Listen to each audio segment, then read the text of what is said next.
লাইলাতুল কদরে কোন ব্যক্তি যদি ঈমানের সাথে সওয়াবের আশায় আল্লাহকে খুশি করার জন্য লাইলাতুল কদরে নামাজ পড়ে, আমল করে, ইবাদত বন্দেগী করে, আল্লাহ পাক রব্বুল আলামিন ওই বান্দার পূর্বের সমস্ত গুনাহ আল্লাহ মাফ করে দেয়। সুবহানাল্লাহ।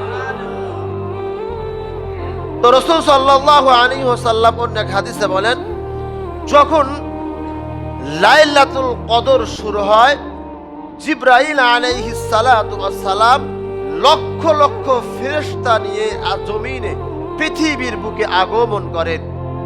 আগমন করার পর যারা লাইলাতুল কদরের রাত্রিতে আমল করে, নামাজ পড়ে, জিকির তাসবিহ করে, কোরআন তেলাওয়াত করে, অর্থাৎ আমলের মধ্যে নিয়োজিত থাকে, ওই ফেরেশতা জিবরাইল আলাইহিস সালাতু ওয়াস সালাম লক্ষ লক্ষ ফেরেশতা সহ ওই ব্যক্তিদের জন্য দোয়া করতে থাকে। সুবহানাল্লাহ। তাহলে জিবরাইল আলাইহিস সালাতু ওয়াস সালাম শুধু একা আসেন না, লক্ষ লক্ষ ফেরেশতা নিয়ে জমিনে পৃথিবীর বুকে আগমন করে।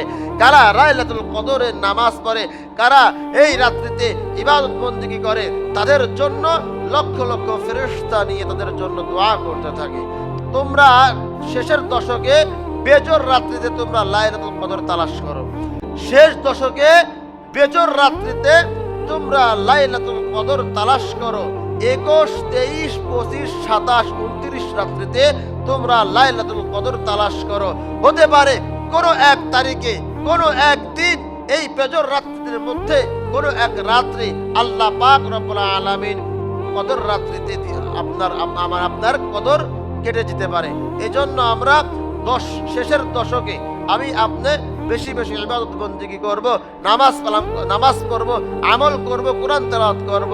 হতে পারে আমার কোরআন তেলাওয়াতটা, আমার জিকিরটা, আমার নামাজটা, আমার আমলটা এই সবে কদরের মধ্যেই পড়ে যাবে। কি বলেন? আর পড়ে গেলেও ওই যে হাজার রাতের ইবাদতের চেয়ে উত্তম আমার আপনার আমল নামায় দিয়ে দেওয়া হবে। শুধু তাই নয়, সবে কদর এই রাত এমন একটা দামি রাত, যেই রাতে আল্লাহ পাক রব্বুল আলামিন বান্দার তাকদীর, বান্দার ভালাই লিখে থাকেন। আল্লাহ পাক রব্বুল আলামিন লাইলাতুল কদরে আল্লাহ পাক রব্বুল আলামিন দামি এক কিতাব, যেই কিতাব আল্লাহ পাক রব্বুল আলামিন আমাদের মাঝে দিয়েছে, সেই কিতাবের নাম হলো কুরআন মাজিদ। কুরআন মাজিদ আল্লাহ পাক রব্বুল আলামিন এই সবে কদরে নাযিল করেছেন। বলুন সুবহানাল্লাহ। আপনি কমপক্ষে 2 রাকাত 4 রাকাত নামাজ, নফল নামাজ পড়ার চেষ্টা করব। এমনকি আমি আপনি মাঝে মধ্যে বলে থাকি যে আমরা সুবর্ণ সুযোগ রমজান মাস তাহাজ্জুদ নামাজ পড়ার জন্য। কি বলেন? কারণ আমরা সবাই কিন্তু সাহারি খাওয়ার জন্য উঠি, যারা রোজা রাখি সবাই কিন্তু সাহারি খাওয়ার জন্য উঠি। তো আমরা যদি আমাদের যদি উঠতেই হয়, তাহলে আমরা কমপক্ষে 2 রাকাত 4 রাকাত তাহাজ্জুদ নামাজ আমরা পড়ব। কারণ তাহাজ্জুদ নামাজ অনেক দামি একটি নামাজ। তাহাজ্জুদ নামাজ কি সুন্নত হলেও অনেক দামি, যেই নামাজের মাধ্যমে আল্লাহ তাআলার কাছ থেকে অনেক কিছু নেওয়া যায়, চাওয়া যায়, অনেক কিছু পাওয়া যায়। তাহাজ্জুদ নামাজের মাধ্যমে আল্লাহর কাছ থেকে অনেক কিছু পাওয়া যায়। এজন্য আমি আপনি কমপক্ষে প্রতিদিন কমপক্ষে 2 রাকাত 4 রাকাত তাহাজ্জুদ নামাজ পড়ার চেষ্টা করবো। কি বলেন?